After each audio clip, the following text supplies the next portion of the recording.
L'association Worldwide Alert Launcher aborde un sujet important qui est la protection du lanceur d'alerte. Depuis toujours, les lanceurs d'alerte prennent des risques immenses en dénonçant des faits graves menaçant l'intérêt général et aucune protection valable ne leur est accordée. Il est important de noter que la plupart du temps on ne sait pas ce qui pousse une personne à dénoncer un fait. Cela peut être pour une bonne ou mauvaise raison. La seule chose qui doit nous intéresser, c'est de savoir si c'est dans l'intérêt général. Une fois qu'il a lancé l'alerte, surtout lorsque la dénonciation s'est faite en interne auprès de plusieurs hiérarchies, il se retrouve seul et très souvent menacé, subissant diverses représailles. Il ne peut y avoir des alertes faites en interne, car les sanctions tomberaient systématiquement. Aussi, il serait primordial que cette procédure qui est reprise dans la loi Sapin 2 de 2016 soit supprimée. Cette loi sur les lanceurs d'alerte vient encadrer le statut du lanceur d'alerte, mais rien n'est mis en œuvre pour le protéger.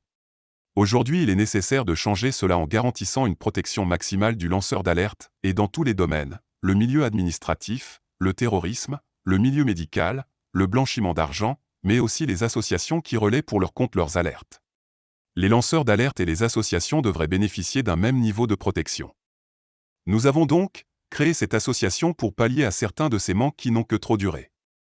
Nous travaillons en étroite collaboration avec des journalistes, des agents de recherche et d'investigation, des juristes et des avocats qui sont là pour accompagner le lanceur d'alerte si sa vie est menacée, et toujours dans l'intérêt général, en prenant toutes les mesures de sécurité nécessaires.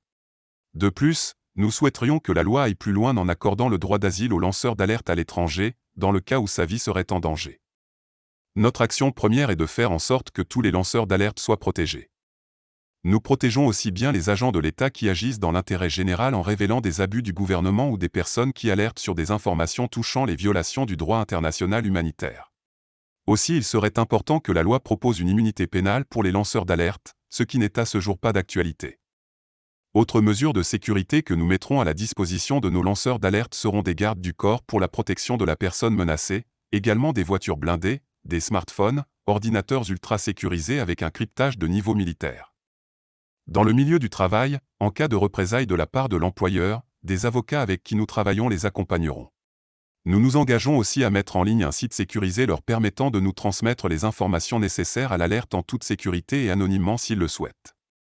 Lorsque le lanceur d'alerte se connectera sur notre site, il sera automatiquement dirigé vers le réseau Tor, qui va rendre anonyme le lieu de connexion d'origine. Pour nous, il est primordial de protéger les sources des lanceurs d'alerte.